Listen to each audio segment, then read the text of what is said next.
Golden question, ఈ సంవత్సరం బంగారం ఎంత వరకు వెళ్ళే ఛాన్స్ ఉంది?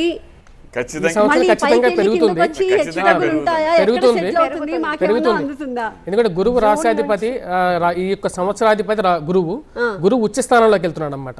తద్వారా ఏమవుతుందంటే ఆటోమేటిక్ గా గోల్డ్ అనేది రేట్ పీక్ వెళ్ళిపోతుంది. జూన్ తర్వాత పీక్ వెళ్ళిపోతుంది, అక్టోబర్ 31 తర్వాత మళ్ళీ తగ్గుతుంది. అక్టోబర్ 31 మార్కెట్ టచ్ చేయొచ్చు అంటారు మీ అంచనా? 2 లక్షలు దాకా వెళ్తుందండి.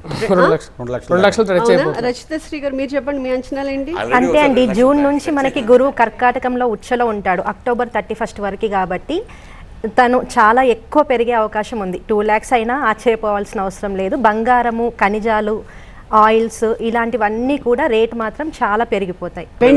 వెండి పెరుగుతుంది. ఎంత వరకు వెళ్ళొచ్చు? మొన్న కూడా చాలా పైకి వెళ్ళి మళ్ళీ కొంచెం 4.30 దాకా, ఇతర 5 దాకా వెళ్తాం. 5 లక్షల కేజీ దాకా ఎక్కడ స్టెబిలైజ్ అవ్వచ్చు?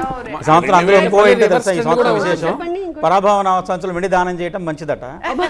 కొంతమంది చేస్తారు, అందువల్ల దానికి కూడా విలువ పెరుగుతుంది. అలా కాదండి, ఇప్పుడు వార్ ఒకటి జరుగుతుంది, ఇండస్ట్రీస్ లో ఒకటి మనం వెండి కొంచెం వాడుతూ ఉంటాం కాపర్ లాగా. ఇప్పుడు పెరిగే వాటిల్లో బంగారం, వెండితో పాటు కాపర్ కూడా పెరుగుతుంది. కాబట్టి ఏంటంటే కాపర్ వాల్యూ ఒకటి పెరగటం, వెండి ఒకటి పెరగటం, ఇవన్నీ సడన్ గా ఏవైతే మనం వీటికి ఏం వాల్యూ ఉంటుందిలే అనుకున్నవన్నీ పెరుగుతున్నాయి. ఇప్పుడు వాటిలో ఇన్వెస్ట్ చేయమని ప్లాటినం ఒకటి పెరుగుతుంది.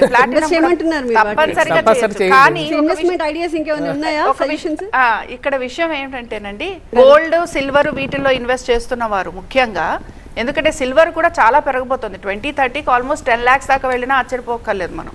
కాబట్టి 10 lakhs వరకు వెళ్ళిపోతుంది, 27కి వెళ్ళిపోతుంది 10 lakhs వరకు సిల్వర్. అలాగే మీకు తెలియకుండా కాపర్ కూడా ఏంటంటే మనం అనుకుంటాం కాపర్ మనం ఎక్కడ వాడుతున్నాం అనుకుంటాం, కానీ ఇండియాలో కాపర్ అనేది స్టాక్ లేదండి. భారతదేశంలో చాలా డెఫిసిట్ ఉంది కాపర్. ఇప్పుడు మన కరెంట్ వైర్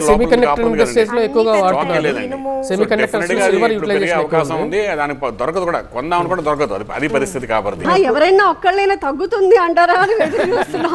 సెకండ్ హాఫ్ లో తగ్గుతుంది. మళ్ళీ ఎంత తగ్గచ్చు?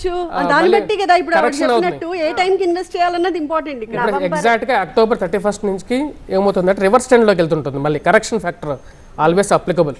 ఎందుకంటే డిస్క్లైమర్ మనం చెప్పాలి ఆల్వేస్ అన్నమాట. ఎందుకంటే అక్టోబర్ 31 తర్వాత ఎప్పుడైతే సింహరాశులకు గురువు వెళ్తాడో అది అనుకూలమైనటువంటి స్థానం కాదు. అక్కడ వచ్చినప్పటికి మళ్ళీ ఏమవుతుందో మళ్ళీ కరెక్షన్ అవుతుంది.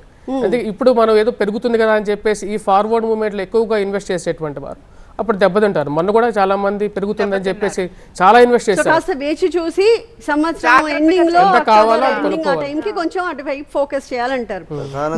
పెట్టుకోవాల్సింది